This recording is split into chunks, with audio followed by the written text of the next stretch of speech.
ಮಂಡ್ಯ ಸೋತ್ರೆ ಪಕ್ಷ ನೆಲ ಕಚ್ಚುತ್ತೆ ಅಂತ ಸ್ಪರ್ಧಿಸಿದ್ದೇನೆ. ಮಂಡ್ಯ ಜನ ಹಾಲನ್ನಾದರೂ ಕೊಡಿ, ವಿಷವನ್ನಾದರೂ ಕೊಡಿ, ಎಲ್ಲವನ್ನೂ ಸಮಚಿತ್ತದಿಂದ ಸ್ವೀಕರಿಸುತ್ತೇನೆ.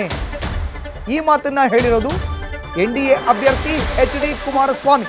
ಮಂಡ್ಯ ಜನ ಹಾಲನ್ನಾದರೂ ಕೊಡಿ, ವಿಷವನ್ನಾದರೂ ಕೊಡಿ, ಎಲ್ಲವನ್ನೂ ಕೂಡ ಸಮಚಿತ್ತದಿಂದ ಸ್ವೀಕರಿಸುತ್ತೇನೆ ಅಂತ ಕುಮಾರಸ್ವಾಮಿ ಹೇಳಿಕೆ ಕೊಟ್ಟಿದ್ದಾರೆ. ಮೇಕೆದಾಟು ಯೋಜನೆ ನಿರ್ಮಾಣ ಶತಸಿದ್ಧ ಅಂತ ಶಪಥವನ್ನ ಕೂಡ ಮಾಡಿದ್ದಾರೆ ಕುಮಾರಸ್ವಾಮಿ. ಸಿಎಂ ಸಿದ್ದರಾಮಯ್ಯ ವಿರುದ್ಧವೂ ಕುಮಾರಸ್ವಾಮಿ ಇದೇ ಸಂದರ್ಭದಲ್ಲಿ ವಾಗ್ದಾಳಿಯನ್ನು ನಡೆಸಿದ್ದಾರೆ.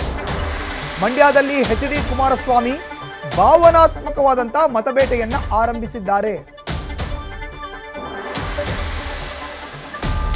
ಮಂಡ್ಯ ಜಿಲ್ಲೆ ನಾವು ಕಳ್ಕೊಂಡ್ರೆ ನಾವು ಜೀವನದಲ್ಲಿ ಸಂಪೂರ್ಣವಾಗಿ ನೆಲ ಕಟ್ತೀವಿ ಅಂತಕ್ಕಂಥ ಒಂದು ಭಯದಲ್ಲಿ ಇವತ್ತು ನಾನಿಲ್ಲಿ ತಲೆ ಕೊಟ್ಟಿದ್ದೇನೆ.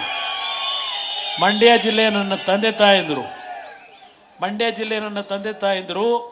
ನಾನು ಏನಾದರೂ ಅಲ್ಪ ಸ್ವಲ್ಪ ಕಾಣಿಕೆ ನನ್ನ ರಾಜಕೀಯ ಜೀವನದಲ್ಲಿ ಕೊಟ್ಟಿದ್ದೇನೆ ರೈತರಿಗೆ ಅನ್ನೋದು ನಿಮ್ಮ ಹೃದಯದಲ್ಲಿದ್ದರೆ ನನಗೆ ಹಾಲನ್ನಾದರೂ ಕೊಡಿ, ವಿಷನಾದರೂ ಕೊಡಿ, ಎರಡನ್ನೂ ಸಮಚಿತ್ತವಾಗಿ ನಾನು ತಗೋತೀನಿ.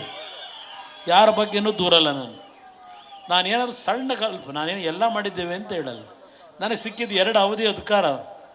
ಒಂದು ಅವಧಿನಲ್ಲಿ 20 ತಿಂಗಳು, ಇನ್ನೊಂದು ಅವಧಿ ಇನ್ನೂ ಬೇರೆ ಪಕ್ಷಗಳ ಜೊತೆ ಸೇರ್ ಮಾಡಿದ್ದೇನೆ. ನನ್ನ ತಾಯಂದರು ನಾನು ಹಳ್ಳಿಗೆ ಬಂದಾಗ 2006ರಲ್ಲಿ ಆ ಸಾರಾಯಿ ನಿಲ್ಲಿಸೋ ಅಂತೇಳಿ ಕಣ್ಣಲ್ಲಿ ನೀರು ಹಾಕಿದ್ರೆ ನಮ್ಮ ಕುಟುಂಬಗಳು ಹಾಳಾಗ್ತಾ ಇದ್ದಾವೆ ಅಂತೇಳಿ ನನ್ನ ತಾಯಂದರಿಗೆ ಗೌರವ ಕೊಡಲಿಕ್ಕೆ ಅವತ್ತು ನನ್ನ ಮೇಲೆ ಎಂತೆಂಥ ಆಮಿಷಗಳನ್ನು ಒಡ್ಡಿದ್ರು. ಅದೆಲ್ಲವನ್ನು ಧಿಕ್ಕರಿಸಿ ಈ ರಾಜ್ಯದಲ್ಲಿ ಸಾರಾಯಿ ನಿಲ್ಲಿಸದೆ ನನ್ನ ತಾಯಂದಿರಿಗೆ ಗೌರವ ಕೊಟ್ಟಿದ್ದೇನೆ. ಒಂದು 4-5 ತಿಂಗಳ ಒಳಗೆ ನರೇಂದ್ರ ಮೋದಿಯವ್ರನ್ನ ಒಪ್ಪಿಸೋದಷ್ಟೇ ಅಲ್ಲ, ಕಾನೂನಿನ ಚೌಕಟ್ಟಿನಲ್ಲಿ ಸುಪ್ರೀಂ ಕೋರ್ಟ್ನಲ್ಲಿರಲಿ, ಯಾವುದೇ ಒಂದು ನಮ್ಮ ಕಾನೂನಿನ ಚೌಕಟ್ಟು, ನಮ್ಮ ದೇಶದ ಯಾವೊಂದು ಭಾರತದ ಒಕ್ಕೂಟದ ವ್ಯವಸ್ಥೆ ಏನಿದೆ ಎಲ್ಲ ರೀತಿಯ ಅನುಮತಿಯನ್ನು ಪಡೆದು ಮೇಕೆದಾಟನ್ನು ಕಟ್ತಕ್ಕಂಥದ್ದು ಶತಸಿದ್ಧ. ಅದನ್ನು ಒಂದು ಬಾರಿ ನನ್ನ ನಾಡಿನ ಜನತೆ, BJP ಅಭ್ಯರ್ಥಿಗಳು, ನಮ್ಮ ಜನತಾದಳದ ಅಭ್ಯರ್ಥಿಗಳನ್ನು ತಾವು ಈ ಚುನಾವಣೆಯಲ್ಲಿ 28ಕ್ಕೆ 28 ಸ್ಥಾನ ಕೊಡಿ.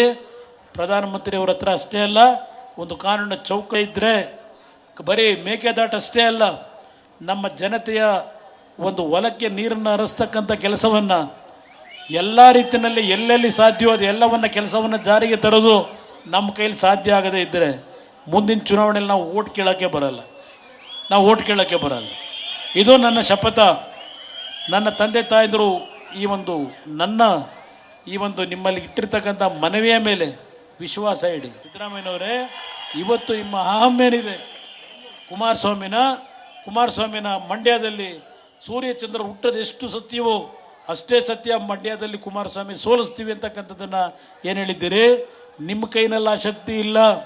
ನನ್ನ ಸೋಲು ಗೆಲುವಿನ ಶಕ್ತಿ ಇರತಕ್ಕಂಥದ್ದು ಮಂಡ್ಯ ಜಿಲ್ಲೆಯ 17 ಲಕ್ಷ ಮತದಾರರೇನಿದ್ದಾರೆ ಈ ಪುಣ್ಯಾತ್ಮ ತಂದೆ ತಾಯಂದ್ರ ಕೈನಲ್ಲಿ ಇದೆ ಅಂತಕ್ಕಂಥ ಮಾತನ್ನು ಇವತ್ತು ಹೇಳಿ, ಈ ನಿಮ್ಮ ಮಾತಿನಿಂದ ಜನತೆ ತೀರ್ಮಾನ ಮಾಡಲ್ಲ. ಆ ಒಂದು ನಂಬಿಕೆಯಿಂದ ನಿಮ್ಮ ಮೇಲೆ ವಿಶ್ವಾಸ ಇಟ್ಟಿದ್ದೇನೆ. ನಿಮ್ಮ ಬದುಕಿಗೆ ಮುಂದಿನ ದಿನಗಳು ಈ ರಾಜ್ಯವನ್ನು ಅಭಿವೃದ್ಧಿ ಪಥದತ್ತ ನರೇಂದ್ರ ಮೋದಿಯವರ ನಾಯಕತ್ವದಲ್ಲಿ ಎಲ್ಲ ರೀತಿಯ ಕಾರ್ಯಕ್ರಮಗಳನ್ನು ಜಾರಿಗೆ ತರಲಿಕ್ಕೆ ನಿಮ್ಮ ಆಶೀರ್ವಾದವನ್ನು ಮಾಡಿ ಅಂತೇಳಿ ನಾಗಮಂಗಲದ ನನ್ನ ತಂದೆ ತಾಯಂದಿರಿಗೆ ಈ ವೇದಿಕೆ ಮುಖಾಂತರ ಮನವಿ ಮಾಡ್ತೇನೆ. ನ್ಯೂಸ್ ಫಸ್ಟ್, ನಿರ್ಭೀತಿಯಿಂದ ನಿಮ್ಮ ಪರವಾಗಿ.